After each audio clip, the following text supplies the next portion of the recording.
आज कितीतरी जण अशी आहेत की ज्यांना रात्रीची सलग 6 तास झोप मिळत नाही.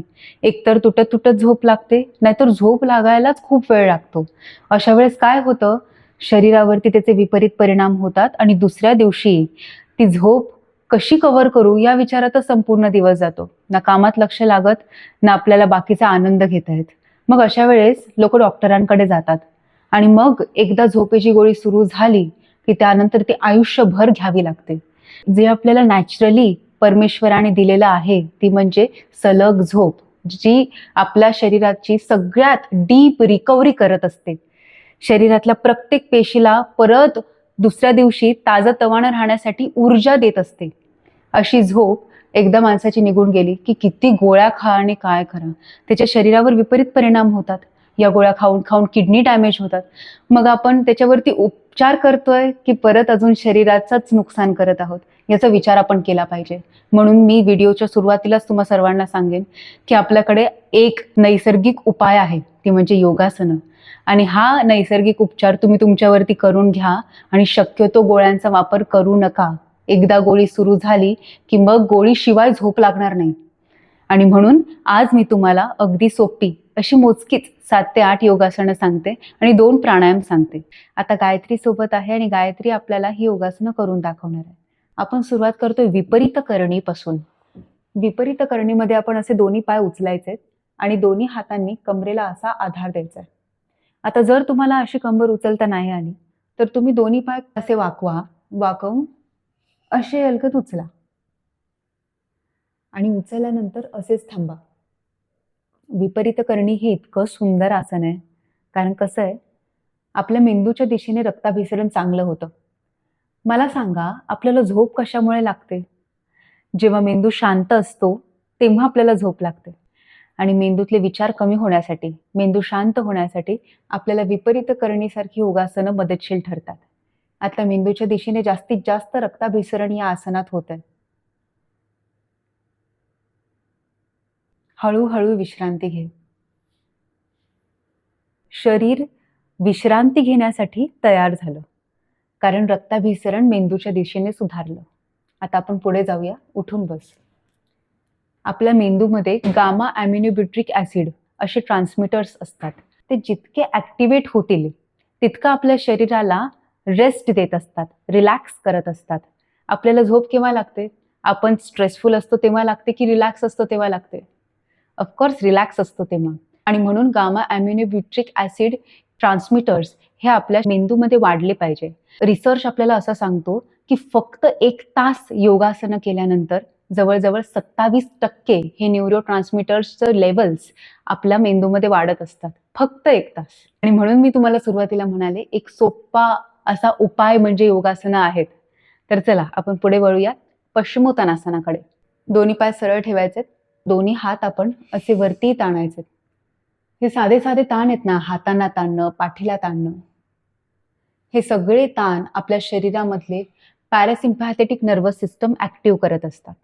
आणि हे ताण जेव्हा आपण शरीराला देतो तेव्हा ही पॅरासिम्पॅथेटिक नर्वस सिस्टम ॲक्टिव्ह झाल्यामुळे आपल्याला बरं वाटत असतं. आपल्याला जेव्हा बरं वाटतं तेव्हा आपण शांत राहू शकतो आणि जेव्हा आपण शांत असतो तेव्हा आपल्याला झोप लागू शकते. आपल्या डोक्यामध्ये शेकडो विचार सुरू असतील आणि तुम्ही कितीही झोपेच्या पोझिशन्स घ्या, चांगल्या चांगल्या गाद्यांवरती झोपा, आपल्याला काही तशी झोप लागणार नाही. आपल्यावरती शरीराचीच कृपा व्हावी लागते. आणि म्हणून शरीरामध्ये जर काही बिघाड झालाय तर आपल्याला त्यामध्ये सुधार आणण्यासाठी ही योगासनं मदत करत असतात. आता तुम्ही हा पश्चिमोत्तानासनातला ताण पाहताय. नाही जमलं एवढं डोकं खाली घ्यायला तर तुम्ही थोडंसं असं वर राहा. आता यामध्ये पण कसं, पश्चिमोत्तानासनात तुम्ही एरवी बघितलं असेल, पाठीचा कणा अगदी सरळ ठेवला जातो. गायत्री दाखव. असा असा. पण आता आपण काय करतोय, मेंदूच्या दिशेने रक्ताभिसरण जास्त होण्यासाठीच आपण प्रयत्न करतोय की रिलॅक्स राहावं. म्हणजे थोडासा ताण, थोडंसं रिलॅक्सेशन, असं हे एक सुंदर कॉम्बिनेशन आहे. पश्चिमोत्तानासनामध्ये तुम्ही आरामात 2-3 मिनिटं थांबू शकता. विश्रांती घे. आपल्याला जेव्हा कोणीतरी चेपतं तेव्हा आपल्याला किती बरं वाटतं, कारण तेव्हा आपल्या रक्तवाहिन्यांमध्ये आकुंचन आणि प्रसरण ही क्रिया सुरू असते. जेव्हा दाबतो तेव्हा या दाबल्या जातात नसा आणि सोडल्यानंतर परत ब्लड सर्क्युलेशन नॉर्मल होतं, त्यामुळे आपल्याला बरं वाटतं. या धमन्यांमधला ताठरपणा निघून जात असतो आणि ताठरपणा निघून गेला की मग आपलं शरीर हलकं होतं. तसंच आता आपण एक अशीच प्रक्रिया शरीरामध्ये घडवून आणणार आहोत. पाठीवरती झोप. तुम्हाला मी हेच कॉम्बिनेशन दाखवते, पवनमुक्तासन आणि यष्टिकासनातलं. आता हे पवनमुक्तासनात आपण काय केलं, शरीरातल्या सर्व भागांना एकत्र आणलं, जवळ आणलं. जसं झोपेमध्ये सगळी इंद्रिय एकत्र येतात, आपण झोपताना असे पाय जवळ घेऊन अंगावरती पांघरून घेऊन झोपतो, म्हणजे शरीराला असं एकत्र यायचं असतं, शरीरातल्या सर्व भागांना. आणि अगदी तशीच प्रक्रिया आपण या आसनामध्ये करत आहोत. आता आकुंचन झालं, आता प्रसरण, यष्टिकासन. दोन्ही पाय सरळ करायचे.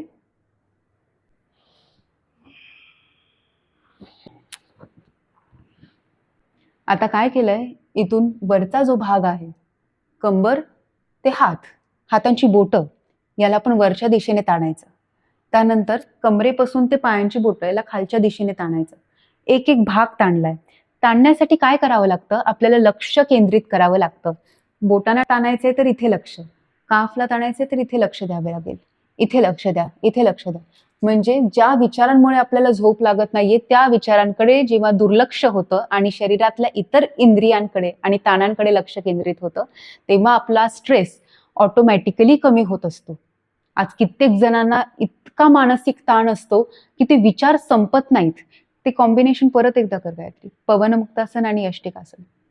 त्याच्या डोक्यातले ते विचारच संपत नाहीत आणि त्यामुळे झोप लागत नाही. झोपेवरती कसला परिणाम होतो तो, कॉर्टिसोल हॉर्मोन म्हणजे स्ट्रेस हॉर्मोन शरीरात वाढल्यामुळे आपला हार्ट रेट खूप फास्ट असतो आणि हार्टबीट फास्ट असल्यामुळे बेचैनी असते. आपलं शरीर जेव्हा रिलॅक्स असतं त्याच मोडमध्ये आपण झोपू शकतो.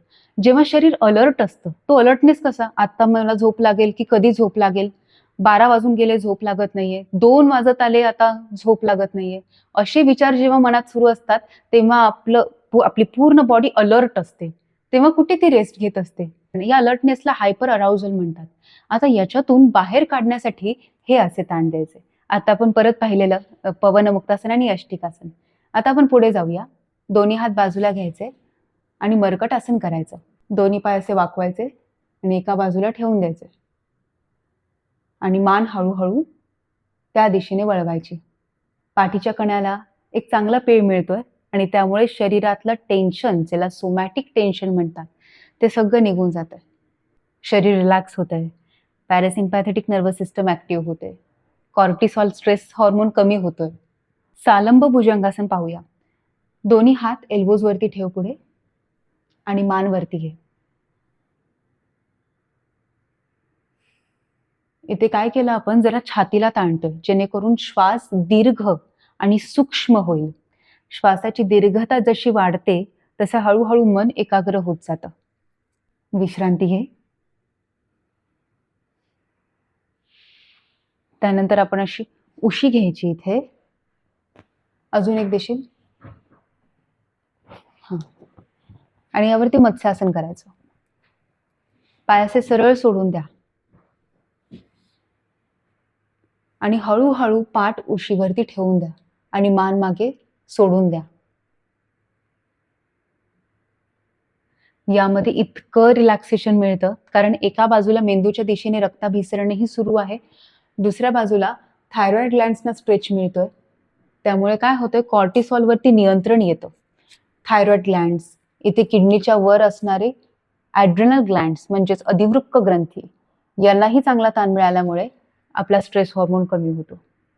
डोळे बंद करून आरामात 2 ते 3 मिनिटं तुम्ही इथे राहिलात की तुम्हाला रिलॅक्स वाटेल. आता हळूहळू विश्रांती घे. उठताना पण असं डायरेक्ट उठू नका, शांतपणे उठा. तुम्ही आता पाहताय का, गायत्री ही सर्व योगासनं करताना डोळे बंद करून शांतपणे आसनात आहे.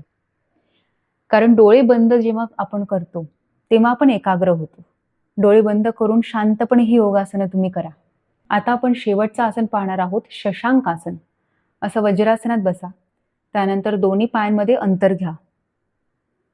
लांब श्वास घ्या आणि लांब श्वास सोडताना हळूहळू खाली वाका.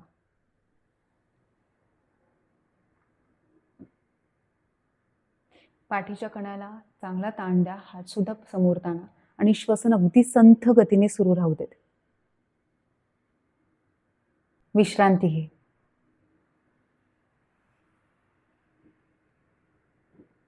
आता आपण 2 प्राणायाम पाहूयात.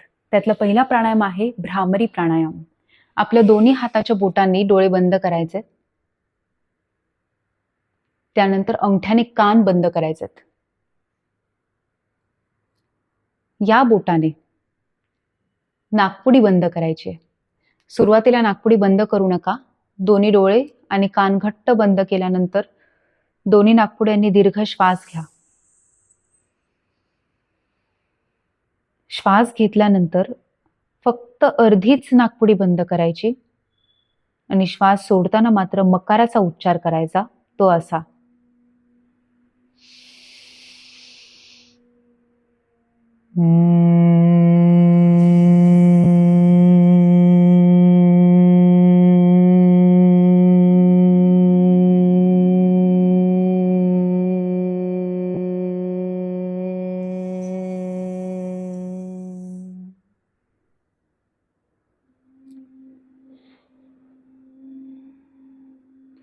तुम्हाला पहिल्या काही आवर्तनांमध्येच खूप शांत वाटेल, खूप बरं वाटेल. इथून ते पूर्ण मागचा हा भाग, ते मानेपर्यंतचा भाग, इथपर्यंत व्हायब्रेशन जाणवतात. शेवटी काय, संपूर्ण शरीर मेंदूवर सुरू आहे. तर मेंदूला चांगलं आरोग्य मिळालं की शरीरातल्या सगळ्या गोष्टी हळूहळू मार्गी लागतात. आता तुम्ही पाहताय मी तुमच्याशी बोलतेय पण तिचा तो प्राणायाम सुरू आहे, कारण तिने कान घट्ट बंद केले. तिला मी काय बोलते ते ऐकायला येत नाहीये. असे कान घट्ट बंद करा. जेव्हा कान बंद असतात आणि जेव्हा आपण नाकपुडी बंद करतो तेव्हा हवेचा दाब श्वास सोडताना आणि मकाराचा उच्चार. मकार म्हणजे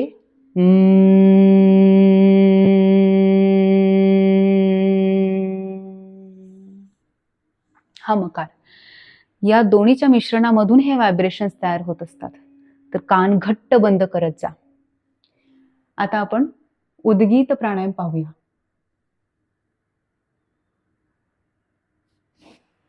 ओंकार करूया. दीर्घ श्वास घ्यायचा.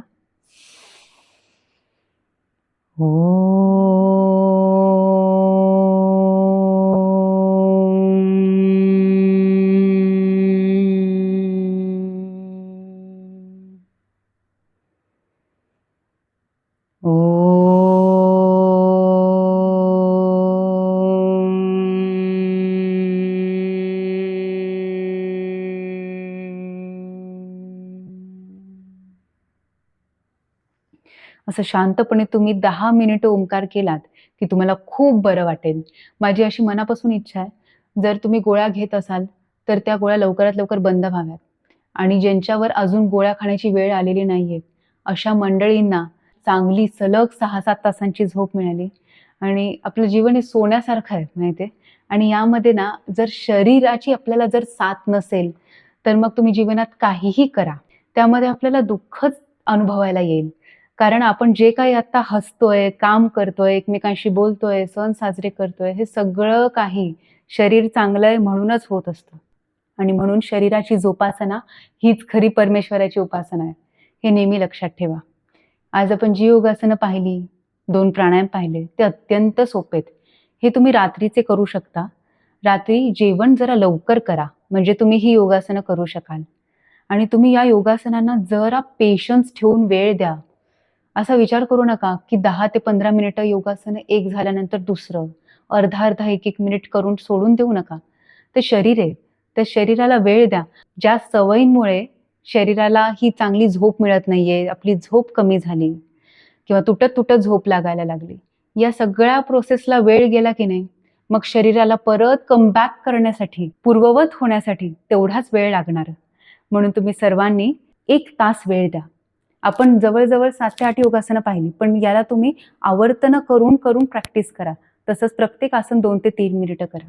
आपल्या शास्त्रामध्ये इतकं सुंदर सांगितलेलं आहे, या देवी सर्वभूतेषु निद्रारूपेण संस्थितः नमस्तस्ये नमस्तस्ये नमस्तस्ये नमो नमः. या निद्रा देवीला कृतज्ञ राहा, असं आपल्याला आपली संस्कृती सांगते.